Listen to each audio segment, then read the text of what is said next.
Quite a view, isn't it? But I've got a better one for you. This is the Xpulse 210, and there are some motorcycles that you just look forward to in the year, and for me, this is one of them. Now, I can start off with an idiom or a saying, but I thought I'll start with a personal story.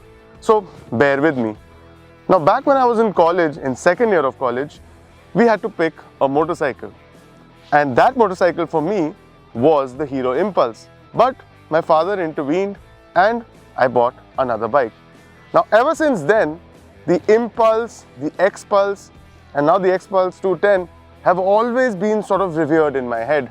So I have been looking forward to reviewing this bike for quite some time now. But before we get out and ride this thing, let me tell you all the important bits about it first.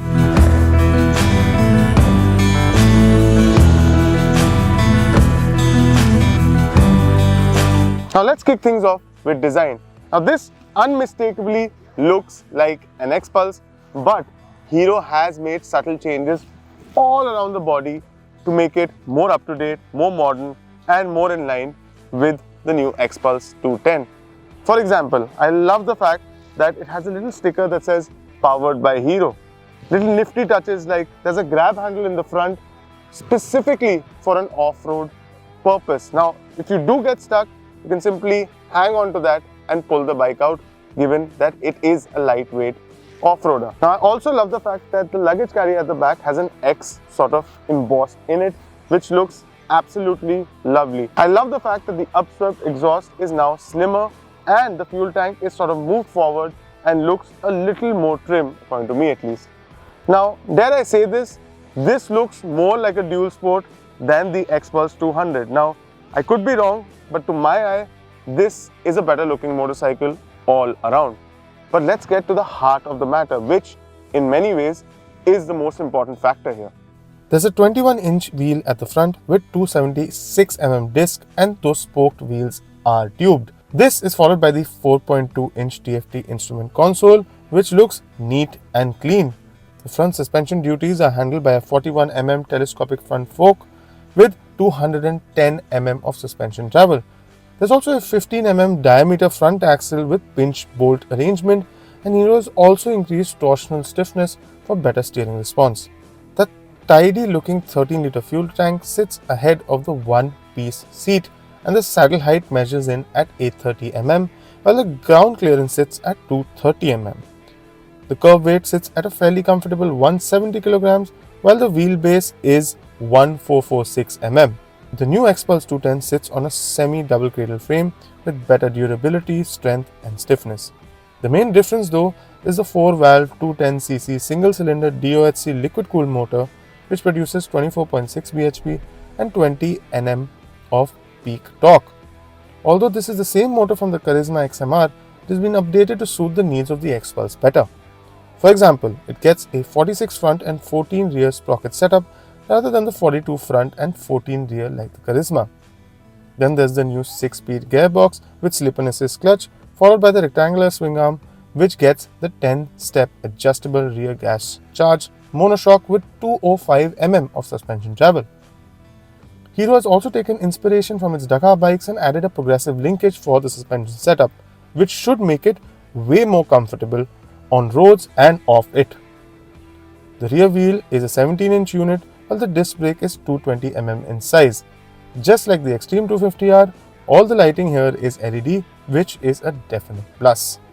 Now, the more I learn about the Xpulse, both from a design standpoint and from a number standpoint, I can't help but falling in love. But the proof of the pudding is in the eating. So let's get out there, take it out on a couple of tarmac roads and, of course, off-road. Right off the bat, getting on the saddle felt comfortable, and I didn't have to stretch too much to get on top of this fairly tallish looking motorcycle. At startup, there's a unique exhaust note which feels distinctly dual sport or dirt bike-ish. Once again, the rider's triangle is an extremely relaxed and comfortable one, and long stints on this bike will feel nice and easy. The same can be said about the throttle response as well.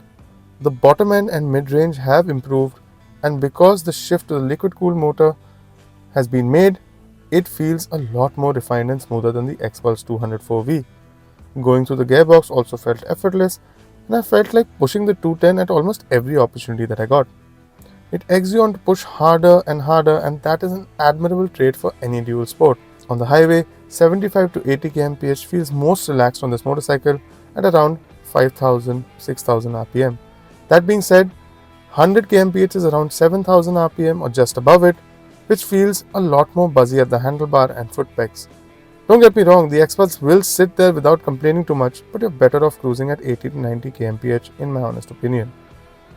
There are almost no vibrations to speak of before the 7000 rpm mark, and that is good since most people will ride this motorcycle a little more sedately, at least on the road. Hero has also equipped this new 210 with 3 ABS modes: road, off-road and trail. In road, things are at its calmest and most people will end up using this as the standard riding mode. Trail, on the other hand, has been specifically tuned for lighter trails with the rear ABS disengaged, while off-road has ABS completely disabled. On the highway, there's quite a bit of wind blast that one has to deal with, and the windscreen doesn't make much of a difference here. Thanks to the 35mm longer wheelbase though, compared to the 204V, there's an added level of stability on said roads and highways. The performance from the brakes could have been slightly better, as they don't feel as progressive as they should for a brand new motorcycle like this one.